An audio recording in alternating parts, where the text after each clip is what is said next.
बिस्मिल्लाहिर्रहमानिर्रहीम। Dear students, अस्सलाम वालेकुम। आज हम सॉफ्टवेयर वेरिफिकेशन और वैलिडेशन का लेक्चर नंबर 14 स्टडी करेंगे। आज का जो हमारा टॉपिक है वो है सॉफ्टवेयर रिव्यूज़। हम इसके मुतल्लक देखेंगे कि सॉफ्टवेयर रिव्यूज़ क्या होते हैं, इसकी कितनी मुख्तलिफ शक्लें हैं और किस तरह ये सॉफ्टवेयर रिव्यूज़ जो है वो एक्चुअली परफॉर्म किए जाते हैं और किस हद तक ये अपना रोल प्ले करते हैं प्रॉब्लम्स या फ्लॉज या मिस्टेक या एरर्स को आइडेंटिफाई करने में। So, software reviews are a quality improvement processes for written material। बहुत सिंपल सी इसकी ये डेफिनेशन है और इसके अंदर ये बताया गया है कि जो quality improvement processes for written material को सॉफ्टवेयर रिव्यूज़ कहते हैं। ये जो रिटन मटेरियल है इसके अंदर रिटन फॉर्म में आपके पास कोड भी मौजूद होता है, इसमें सॉफ्टवेयर रिक्वायरमेंट स्पेसिफिकेशंस भी होते हैं, इसमें सॉफ्टवेयर डिज़ाइन डिस्क्रिप्शंस भी हैं, इसमें आपके पास डिफरेंट जो इंस्टॉलेशन मैनुअल्स हैं या यूज़र एंड के ऊपर जो यूज़र रिलेटेड मैनुअल्स होते हैं वो भी इसका रिटन मटेरियल का हिस्सा है। इसके अलावा इसके अंदर रिक्वायरमेंट स्पेसिफिकेशंस भी इसका हिस्सा है। तो जब भी हम रिटन मटेरियल की बात करेंगे या सॉफ्टवेयर प्रोडक्ट की बात करेंगे तो actually it's a combination of different आप यूँ कह लें कि उसके अंदर सोर्स कोड भी है, उसके अंदर डिफरेंट डॉक्यूमेंट्स भी हैं। So actually the process of examine the software product by project personnel managers, users and customers is called software review process। तो सॉफ्टवेयर रिव्यू प्रोसेस एक्चुअली ये होता है कि जितने भी किसी भी सॉफ्टवेयर प्रोडक्ट के स्टेक होल्डर्स होते हैं उनकी जो भी ज़रूरियात होती हैं उनको मद्देनज़र रखते हुए सॉफ्टवेयर को डिफरेंट प्रोडक्ट को सॉफ्टवेयर की डिफरेंट जो उसमें डॉक्यूमेंटेशन है उनको एग्जामिन किया जाता है। The term software product means any technical document which is developed to fulfill the needs of end user, जैसा कि मैंने बताया। And software review actually examine the system as per the need of customer to ensure that the resultant product is up to the standard and satisfy all the goals described by end user। इस बात को ensure करना कि जो हमारे पास resultant product आ रही है वो तमाम स्टैंडर्ड्स और गाइडलाइंस और प्रिंसिपल्स को फॉलो कर रही है कि जिनके थ्रू हम अपने यूज़र्स एंड यूज़र्स के तमाम गोल अचीव कर सकते हैं या अचीव करते हैं। Okay, the review process actually guarantee that all the requirements of the end users are available as per performing। So यहाँ से हमें ये पता चला कि जो सॉफ्टवेयर रिव्यूज़ है वो actually software verification and validation का ही एक पार्ट है और इसके अंदर एक्चुअली इस सॉफ्टवेयर रिव्यू प्रोसेस के अंदर ये देखा जाता है कि हमारे जो डिफरेंट यूज़र्स हैं एंड यूज़र्स हैं उनके क्या गोल्स हैं, क्या हमारे जो डिफरेंट सॉफ्टवेयर प्रोडक्ट्स हैं जो डिफरेंट हमारे पास सोर्स कोड है, हमारा क्या डिज़ाइन, हमारा एनालिसिस, हमारी जो टेस्टिंग है, जो हमारे पास इंस्टॉलेशन मैनुअल्स हैं, जो हमारे पास कॉन्फ़िगरेशन मैनेजमेंट है वो अप टू स्टैंडर्ड्स है कि नहीं, और अगर वो अप टू स्टैंडर्ड्स हुई तो then that software product actually meets the user goal। Okay, objective इसके क्या है जो सॉफ्टवेयर रिव्यू प्रोसेस के, वो एक्चुअली ये है कि ये जो डिफरेंट आप देख रहे हैं डिफरेंट जो फेजेस कह लें जो सिस्टम से मुतल्लिक़ होते हैं उनके अंदर एक सपोर्ट प्रोवाइड करना ताकि ये जो डिफरेंट फेजेस हैं इनके अंदर जो भी एक्टिविटीज़ हो रही हैं वो स्टैंडर्ड्स को, गाइडलाइंस को पूरी तरह फॉलो करते हुए यूज़र की रिक्वायरमेंट को फुलफिल कर सकें। तो the basic objective of review process to provide help support to different phases of system like verification and validation, configuration management का आपको पता है कि इसमें एक्चुअली जब भी कोई यूज़र की तरफ से चेंज आती है तो उस चेंज को अकोमोडेट करने के लिए जो मैकेनिज़्म चलता है वो हम कहते हैं कि कॉन्फ़िगरेशन मैनेजमेंट है। रिलीज मैनेजमेंट, डिफरेंट वर्जन्स किसी भी सॉफ्टवेयर के जो आते हैं वो भी actually is the part of configuration management. Quality assurance, project management, system engineering, इन तमाम जो तमाम सिस्टम के फेजेस हैं, इन तमाम के अंदर क्वालिटी को इंश्योर करने के लिए सॉफ्टवेयर रिव्यूज़ एक्चुअली ये हेल्प करती है, उसको सपोर्ट प्रोवाइड करती है। Cycle of review process, actually इसका साइकिल ये है कि software review process is applicable on all phases of software development. ये कोई मखसूस किसी भी फेज़ के लिए नहीं है SDLC के, बल्कि ये जो सॉफ्टवेयर डेवलपमेंट लाइफ साइकिल के जितने भी फेजेस हैं उन सब के अंदर ये सॉफ्टवेयर रिव्यू प्रोसेस होता है। वो कौन कौन से डिफरेंट फेजेस हैं सॉफ्टवेयर डेवलपमेंट के? आपका प्लानिंग का, प्रोजेक्ट प्लानिंग का एक फेज़ होता है। बजटिंग करते हैं जिसमें हम देखते हैं कि हमारे ये जो सॉफ्टवेयर हम बनाने जा रहे हैं इस पे एक्चुअल कितनी हमारी रिसोर्स कंजम्पशन होगी, इसमें किस हद तक कितनी हमारे पास हमें इसके लिए कॉस्ट रिक्वायर्ड है, इसके लिए कितना टाइम चाहिए, इसके लिए कितनी मैन पावर एफर्ट चाहिए। तो एक्चुअली इसके अंदर भी जो डिफरेंट डॉक्यूमेंट्स बन रहे होते हैं उनका भी review actually is the part of software review process. Requirement documents, जब रिक्वायरमेंट एलिसिटेशन से लेके जब हम डिफरेंट टेक्निक्स यूज़ करके जो भी सिस्टम के स्टेक होल्डर्स होते हैं उनसे रिक्वायरमेंट को कैप्चर कर रहे होते हैं, तो वो जब कैप्चरिंग होती है वो भी डिफरेंट डॉक्यूमेंट की फॉर्म के अंदर होती है। उन पे फिर डिफरेंट मॉडलिंग होती हैं, जैसे कि आपको पता है यूज़ केस डायग्राम बनता है जो कि एक किसी भी सिस्टम को अंडरस्टैंड करने के लिए होता है, डोमेन अंडरस्टैंडिंग के लिए होता है। तो एक्चुअली यहाँ पर भी रिव्यू प्रोसेस उन डॉक्यूमेंट्स को पूरी तरह वेरीफाई करना कि क्या वो एक्चुअली यूज़र से वही रिक्वायरमेंट कैप्चर कर रहे हैं जो कि यूज़र बता रहा है, या कहीं पे थोड़ी सी कोई एम्बिग्विटी तो नहीं है, कहीं पे ऐसा तो नहीं है कि यूज़र कुछ और कहना चाह रहा है और लिखने वाला कुछ और लिख रहा है। तो इसी तरह स्पेसिफिकेशंस जब राइटअप कर रहे होते हैं उस वक्त भी सॉफ्टवेयर रिव्यू प्रोसेस काम कर रहा होता है। डिज़ाइन फेज़ हो, सोर्स कोड हो, इम्प्लीमेंटेशन हो, उसका टेस्टिंग फेज़ हो, इंस्टॉलेशन फेज़ हो, मेंटेनेंस फेज़ हो, हर एक के अंदर सॉफ्टवेयर रिव्यू प्रोसेस की एक इम्पोर्टेंस है। ओके, जैसा कि मैंने बताया कि सॉफ्टवेयर प्रोडक्ट की एग्जांपल आप जो है software design descriptions is an example of software products, release note, software requirement specification, source code, contracts. ये कॉन्ट्रैक्ट्स एक्चुअली ऐसा भी हो सकता है कि जिस तरह जब एक रिक्वायरमेंट्स जो है वो जिन्होंने सॉफ्टवेयर डेवलप करना होता है और जो सॉफ्टवेयर डेवलप करवा रहे होते हैं यानी क्लाइंट और जो ऑर्गेनाइजेशन जो उस सॉफ्टवेयर को डेवलप कर रही होती है उनके दरमियान एक्चुअली कॉन्ट्रैक्ट साइन होते हैं कि कितना एक्चुअली जब दोनों किसी बात के ऊपर बजटिंग के ऊपर, कास्ट के ऊपर, इस सॉफ्टवेयर के अंदर कितनी रिक्वायरमेंट्स हैं, उनको किस तरह फुलफ़िल करना है, तो ये सब कुछ डॉक्यूमेंट जब बन जाता है तो एक्चुअली एक कॉन्ट्रैक्ट भी साइन होता है। तो वो एक्चुअली कॉन्ट्रैक्ट जो है वो सपोर्ट करता है उसको भी जो है वो भी वो डॉक्यूमेंट भी एग्जांपल है सॉफ्टवेयर प्रोडक्ट की। Installation plans, project progress reports, these are all the examples of software products. Okay, review as quality improvement.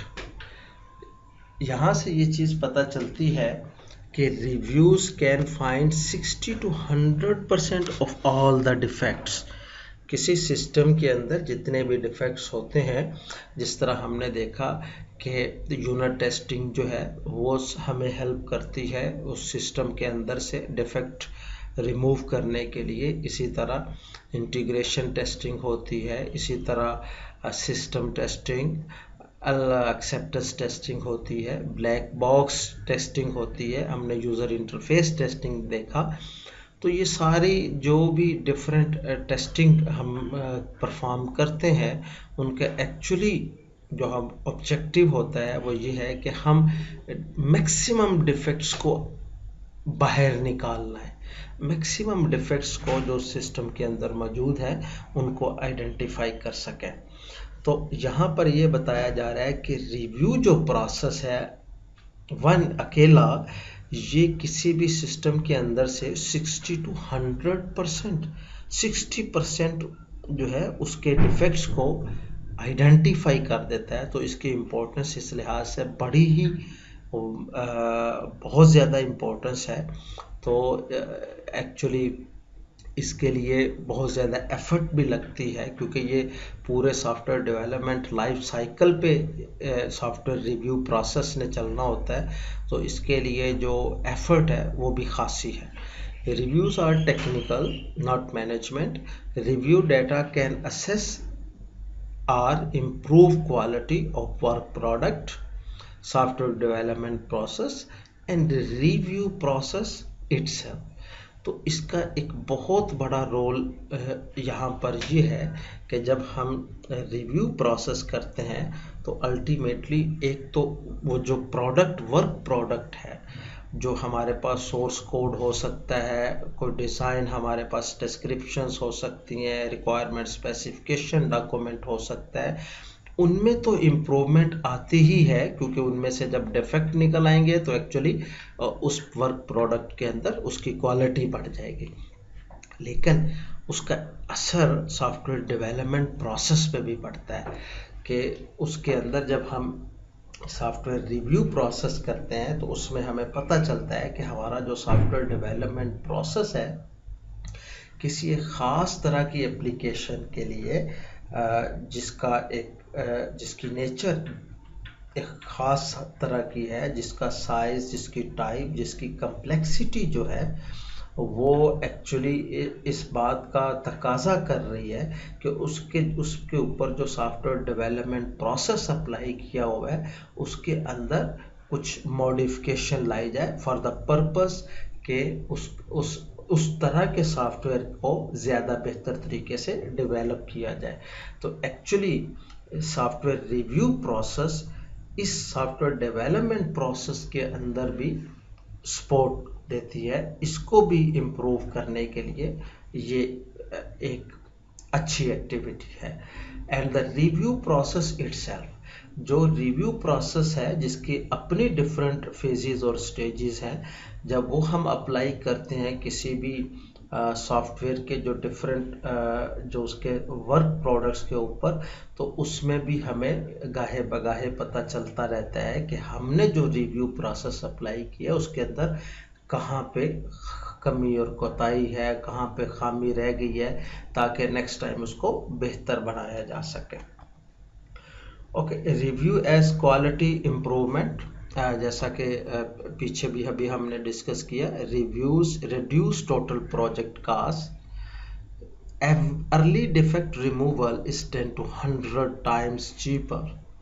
अगर आपका एक डिफेक्ट जो है वो आपका अर्ली उसको आपने आइडेंटिफाई करके उसको रिमूव कर दिया है, तो उससे इतना जो है वो आपकी जो कास्ट है उसके अंदर कमी आ जाती है।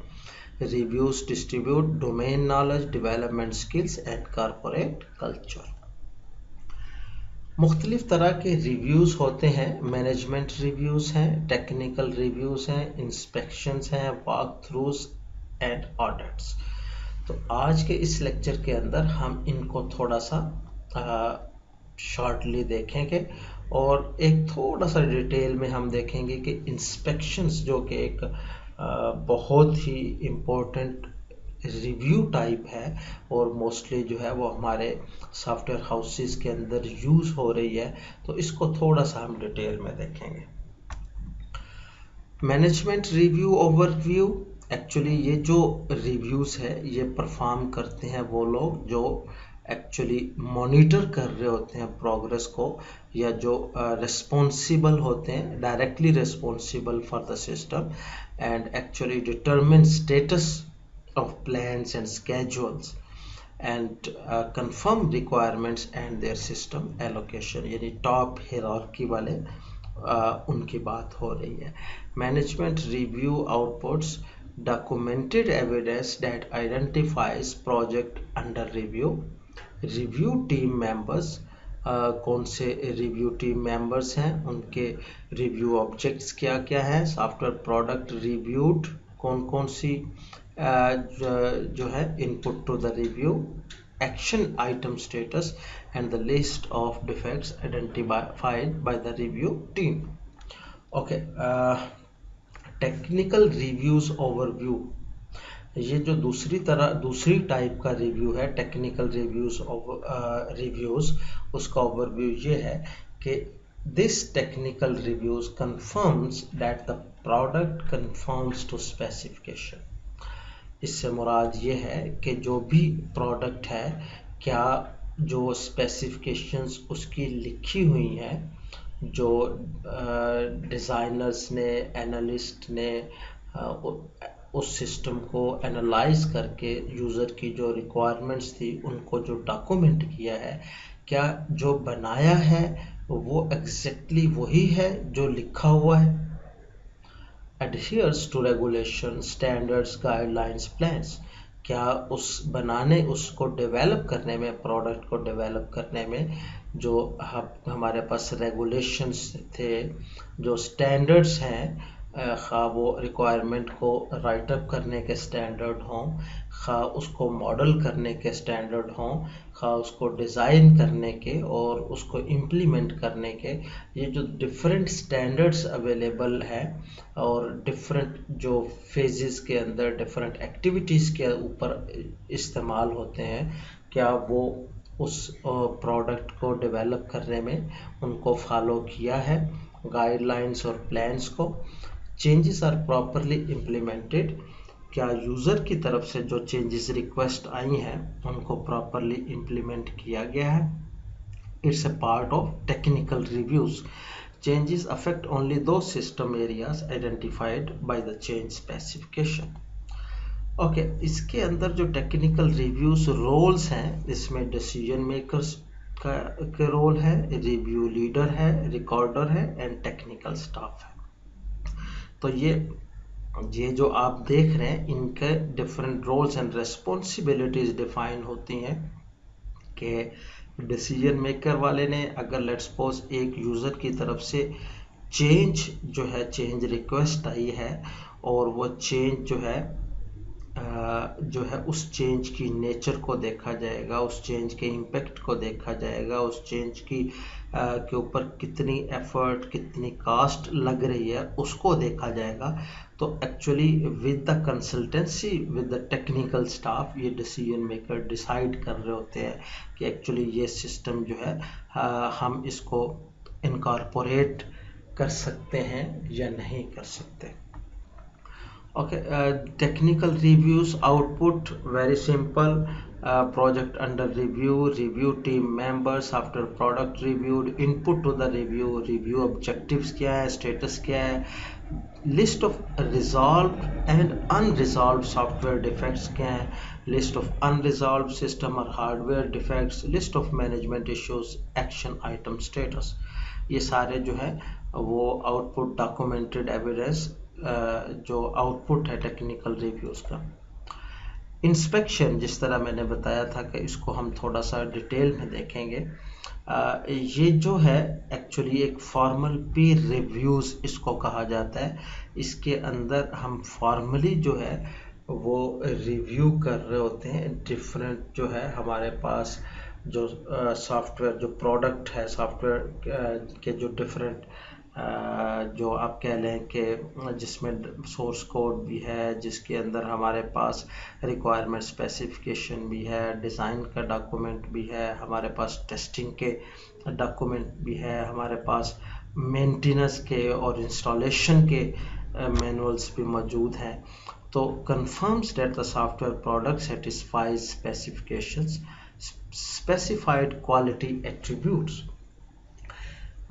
इसको मद्देनज़र रखा जाता है। मिसाल के तौर पे अभी हम देखेंगे कि जब हम रिक्वायरमेंट जो है उस पर इंस्पेक्शन वाला रिव्यू अप्लाई करेंगे सॉफ्टवेयर रिक्वायरमेंट्स के ऊपर, तो हम देखेंगे कि रिक्वायरमेंट्स के क्या क्वालिटी एट्रीब्यूट्स हैं। तो क्या ये क्वालिटी एट्रीब्यूट्स जो उस रिक्वायरमेंट के पास होनी चाहिए थी, रिक्वायरमेंट्स को राइट अप करने में, रिक्वायरमेंट्स को एलिसिट करने में, रिक्वायरमेंट्स को मॉडल करने में, क्या उनको फॉलो किया गया है, क्या उनको अचीव किया है कि नहीं। इसके लिए भी एक्चुअली जो रेगुलेशंस हैं, जो स्टैंडर्ड्स हैं, जो प्रिंसिपल्स हैं, उनको फॉलो किया गया है कि नहीं। Identifies deviations from standard and specification. तो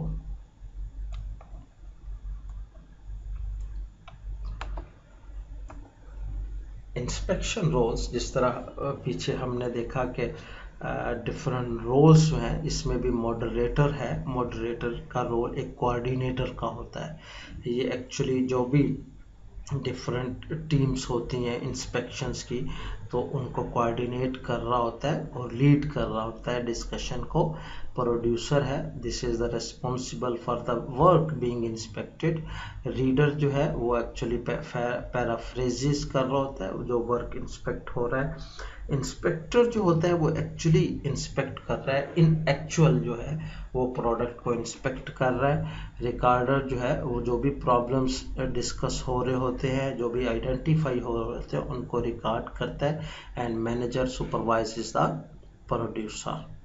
रिक्वायरमेंट्स इंस्पेक्शंस की हम बात करें तो ये एक स्टीवन का एक बहुत ही इसके अंदर जो उसने बात कही, if you can only afford to do one inspection on a project you will get the biggest return on investment from a requirement inspection। तो वो ये कह रहा है कि अगर आप जो है सिर्फ यही अफोर्ड कर सकते हैं कि किसी प्रोजेक्ट के अंदर सिर्फ एक इंस्पेक्शन हो, आप अफोर्ड कर सकते हैं, you will get the biggest return on investment. तो सबसे बेहतर यह है कि रिक्वायरमेंट को इंस्पेक्ट कर लें। अगर आपकी रिक्वायरमेंट जो है वो सही तरीके से एलिसिट हुई है, सही तरीके से डॉक्यूमेंट हुई है, रिक्वायरमेंट सही तरीके से मॉडल हुई है, तो आप ये समझ लें कि आपने उसके अंदर से मेजर प्रॉब्लम्स को आइडेंटिफाई कर दिया है और आपने इसके अंदर बहुत बड़ा एक आपने जो है वो बेनिफिट ले लिया है। A requirement inspection should be the one inspection that is never skipped। तो अगर मजबूरी हो कि जी आपने सिर्फ एक सॉफ्टवेयर के अंदर एक ही इंस्पेक्शन करनी है, तो स्टीवन के नज़दीक ये है कि जो रिक्वायरमेंट की इंस्पेक्शन है इसको मिस नहीं किया जा सकता। Okay, Why are requirement inspection important? एक तो ये है कि requirements are the most common source of problems in the development process। Second one is requirements are written in English by people who typically have little or no training in writing software requirements। तो actually यही बात है कि जब requirements को लिखा जा रहा होता है उस वक्त जो लिखने वाला है और जो बताने वाला है, अभी जो बताने वाला है उसको भी पूरी तरह कंप्लीट अंडरस्टैंडिंग नहीं होती सिस्टम की कि वो एक्चुअली क्या बनवाना चाह रहा है, उसको बिल्कुल इन डिटेल जो है वो नहीं पता होता। With the passage of time दोनों जो पार्टीज होती हैं वो उनके सामने एक क्लियर पिक्चर आती है। तो रिक्वायरमेंट्स जो है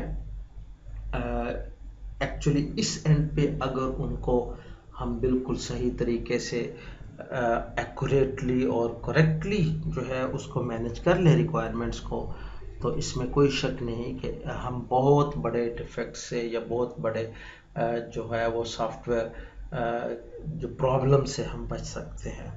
the English language is imprecise, ambiguous and non deterministic. हमें इस बात का भी अंदाज़ा है कि एक तो एक्चुअली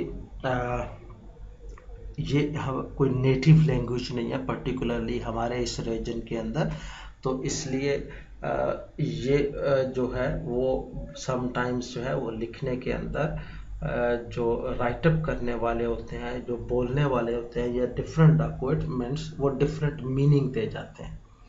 तो ये जो डिफरेंट मीनिंग्स हो जाते हैं डेट में lead to some problem. Attributes of good requirement specification, जिस तरह जो है वो किसी भी रिक्वायरमेंट स्पेसिफिकेशन के एक क्वालिटी एट्रीब्यूट्स क्या है कि वो जो है वो अनएम्बिगुअस होना चाहिए, कंप्लीट होना चाहिए, वेरीफाएबल होना चाहिए, कंसिस्टेंट होना चाहिए, मॉडिफाएबल, ट्रेसेबल एंड चूसेबल। मेरा ख्याल है ये सारी टर्म्स जो है आप पढ़ चुके हैं इससे पिछले कोर्स में, या हो सकता है कि इस कोर्स में भी लेकिन मैं एक बहुत ही शॉर्ट आपको इंट्रोडक्शन दे देता हूँ। यूजेबल से मुराद ये है कि किस हद तक वो रिक्वायरमेंट्स जब आप उसको इम्प्लीमेंट करते हैं, जब उन रिक्वायरमेंट्स वो एक गुई की शक्ल में यूज़र के सामने आती हैं, तो किस हद तक वो यूज़र फ्रेंडली है, किस हद तक वो इजी टू यूज़ जो है वो प्रोवाइड कर रही हैं, किस हद तक यूज़र जो है वो कंफर्टेबली अपने टास्क जो है वो अकम्प्लिश कर रहा है। तो इट ऑल जो है ये जितना कंफर्टेबली, जितना इफ़ेक्टिवली, जितना एफिशिएंटली एक यूज़र जो है वो किसी सिस्टम के ऊपर वो टास्क परफॉर्म करता है, उतना ही हम कह सकते हैं कि वो सिस्टम यूजेबल है। रिक्वायरमेंट ट्रेसेबल से मुराद ये है कि आपने जो रिक्वायरमेंट लिखी हैं उनका एक बाकायदा ट्रेसेबिलिटी मैट्रिक्स होना चाहिए कि वो रिक्वायरमेंट्स को आप उसको ट्रेस करना चाहें फ्रॉम स्टार्ट टू एंड, तो वो इजीली ट्रेसेबल हों।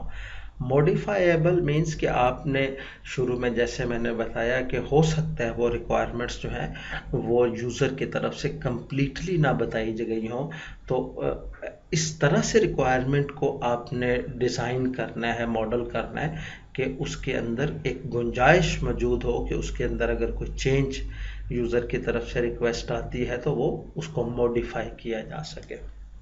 कंसिस्टेंट होनी चाहिए, ऐसा नहीं होना चाहिए कि एक ही चीज़ के दो बात आई मीन के ऐसा नहीं है कि दो इनकंसिस्टेंसी नहीं होनी चाहिए रिक्वायरमेंट्स पे।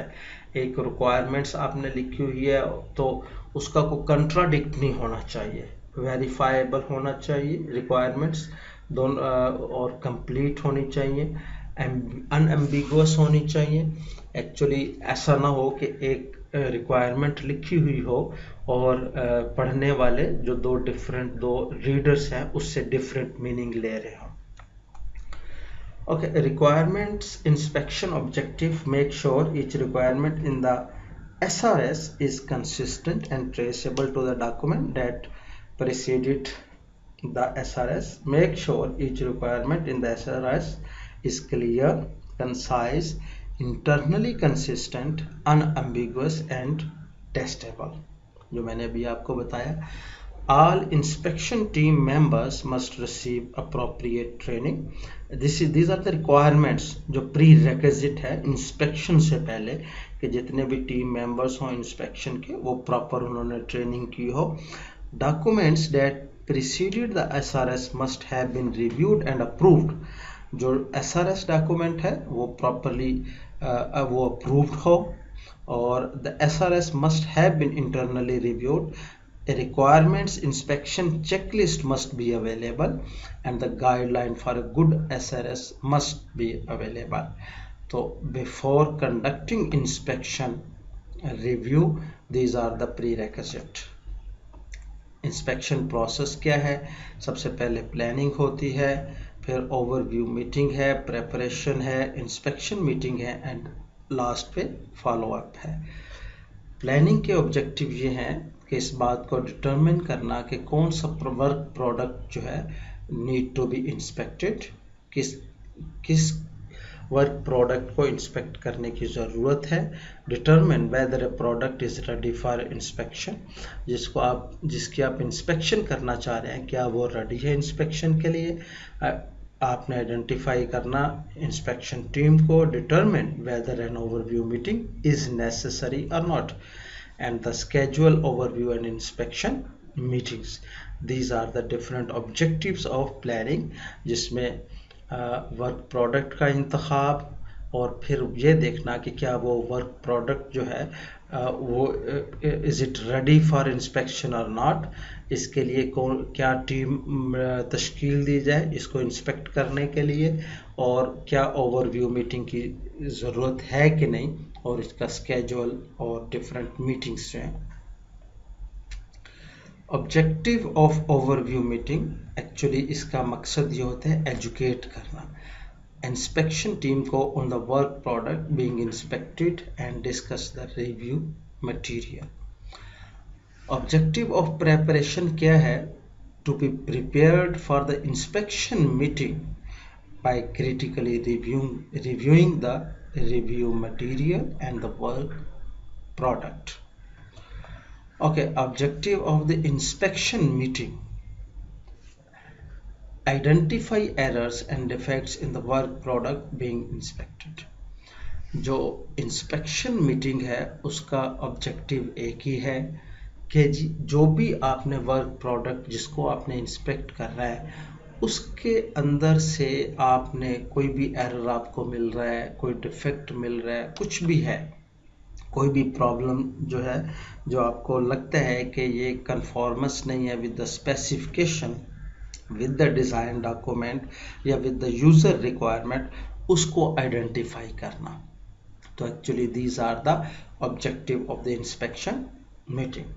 Objective of the follow up: assure, इस बात को अश्योर करना that the appropriate action has been taken to correct problems found during an inspection. ये एक डॉक्यूमेंट आप देख रहे हैं, एक्चुअली ये एक टेम्पलेट मुझे मिला जिसमें इंस्पेक्शन प्रॉब्लम रिपोर्ट है। आप देख रहे हैं रिपोर्ट नंबर, डेट लिखा हुआ है, कौन सा आइटम इंस्पेक्ट किया गया, इंस्पेक्टर कौन है, और डिफेक्ट जो डिस्क्रिप्शन, उसकी लोकेशन, और ये वाला पार्ट जो है ये इस तरह की इंफॉर्मेशन है जो भी मैंने बताई। और ये वाला सेकंड पार्ट जो है ये जो भी एक हमारे पास डिफेक्ट आया उसका ओरिजिन, उसकी लोकेशन, इस सब को देखते हुए कुछ डिसीजन लेने होते हैं। वो मीटिंग डिसीजन है कि क्या ये जो डिफेक्ट आया है ये इसको अभी रिजॉल्व जो है वो फौरी करना चाहिए, accepted and planned resolution date, उसके लिए क्या है, is it the duplicate of problem report, अगर क्या ये डुप्लीकेट तो नहीं है, और अगर आप रिजेक्टेड, अगर इसको रिजेक्ट किया जा रहा हो कि ये जी इसको अभी फिक्स नहीं किया जा सकता या इसको डेफर करना है, तो उसके रीजंस उनके बताने हैं। इसका इम्पैक्ट क्या है, लोकल है या एक्सटर्नल है, ये किस कैटेगरी से इसका ताल्लुक है, क्या ये मिसिंग रिक्वायरमेंट थी, क्या ये रॉन्गली इसको इम्प्लीमेंट किया गया, क्या ये अनक्लियर है या कोई सजेशन है यूज़र की तरफ से, और टाइप उसकी क्या है, इंटरफेस का ये इंटरफेस टाइप का प्रॉब्लम है, क्या ये प्रोसीजर या लॉजिक टाइप का प्रॉब्लम है, क्या इसके अंदर डाटा डेफिनेशन का प्रॉब्लम है, डॉक्यूमेंटेशन का है या अदर्स का है। ओके, और इसका ओरिजिन क्या है, क्या इसका ओरिजिन रिक्वायरमेंट्स में से है, जहाँ से ये प्रॉब्लम एक्चुअली शुरू हुआ है, क्या ये कोड से शुरू हुआ है, डिज़ाइन, टेस्ट और अदर से। तो ये सारी एक्चुअली यहाँ पर जो भी मीटिंग्स होती हैं डेवलपर्स, टेक्निकल स्टाफ की, उसमें डिसीजंस होते हैं। और एक्चुअली ये जो दो आप देख रहे हैं रेजोल्यूशंस वाले वेरिफिकेशन, यहाँ पर एक्चुअली उसको इसके ऊपर जो है वो डिसीजन लिया जाता है और उसमें लिखा जाता है, वेरिफिकेशन की जाती है या उसकी डिस्क्रिप्शन जो है वो आइटम चेंज हुआ है, प्रॉब्लम फिक्स हो गया है और उसको वेरीफाई किया जाता है। Okay, inspections output, project under inspection, inspection team members, meeting durations after product inspected, size of materials inspected, input to inspection, inspection objectives क्या, status, defect की list, defect summary list जो कि अभी पिछली स्लाइड के अंदर हमने देखी भी, एक टेम्पलेट देखा। नेक्स्ट हमारे पास है वॉक थ्रू। वॉक थ्रू एक एक्चुअली रिव्यू टाइप है, लेकिन ये जो इंस्पेक्शन है, इंस्पेक्शन एक फॉर्मल रिव्यू टाइप है और वॉक थ्रू एक कंपैरेटिवली इनफॉर्मल रिव्यू टाइप है। एक्चुअली इसका मकसद भी इवेल्युएट करना है सॉफ्टवेयर प्रोडक्ट को और some time use for educating an audience, but actually इसके जो मेजर ऑब्जेक्टिव्स हैं वो अनोमलीज को फाइंड आउट करना, सॉफ्टवेयर प्रोडक्ट की क्वालिटी को इम्प्रूव करना और कंसीडर करना alternative implementations, evaluate performance to standards and specifications. इसके अंदर भी डिफरेंट रोल्स हैं। वॉक थ्रू लीडर है और recorder, author, team members, actually आप इनसे वाकिफ हैं, ये रोल्स हैं। सिमिलर टू अदर्स, इसका जो walk through outputs, team members, software product being evaluated, statement of objectives and their status, recommendations made regarding each anomaly, list of actions, कौन से एक्शंस जो हैं वो अनोमलीज के अगेंस्ट डिसाइड हुए हैं, उनकी ड्यू डेट्स, रेस्पॉन्सिबल पार्टीज कौन कौन सी हैं, what are the recommendations, how to dispose of unresolved anomalies. Audit जो है last one, the purpose of an audit is to provide an independent evaluation of conformance of software products and processes to applicable regulations, standards, guidelines, plans and procedure. So audit actually इसका purpose ये है कि आप जो है वो अपने software products का एक इंडिपेंडेंट इवेल्युएशन करें कि जो आपकी सॉफ्टवेयर प्रोडक्ट है क्या वो जो स्पेसिफिकेशंस लिखी गई हैं क्या उसके साथ उसकी कन्फॉर्मेंस है, क्या जो रूल्स रेगुलेशंस, जो स्टैंडर्ड्स, जो गाइडलाइंस, जो प्रोसीजर्स जो एक डिफाइंड थे कि हर फेज़ के अंदर जो भी एक्टिविटी होगी उसके लिए ये हम टेम्पलेट फॉलो करेंगे, ये हम जो है वो मॉडलिंग टेक्निक फॉलो करेंगे, उसके लिए ये स्टैंडर्ड्स हमारे पास मौजूद हैं, ये गाइडलाइंस मौजूद हैं। डिज़ाइन अगर हमने डॉक्यूमेंट बनाने हैं तो उसके अंदर किसी भी ऑब्जेक्ट को रिस्पॉन्सिबिलिटी असाइन करने के लिए हमारे पास ये जो है वो गाइडलाइंस मौजूद है, ये स्टैंडर्ड्स मौजूद हैं। तो क्या एक्चुअली ये जो डिफरेंट जो हमारे सॉफ्टवेयर के जो वर्क प्रोडक्ट्स हैं उन सब के अंदर इन सब को इन एक्चुअल फॉलो किया गया है कि नहीं। सो इट्स एन ऑडिट और इंडिपेंडेंट इवैल्यूएशन। आई होप कि आपको सॉफ्टवेयर रिव्यू प्रोसेस की अंडरस्टैंडिंग हो गई होगी। Thank you so much.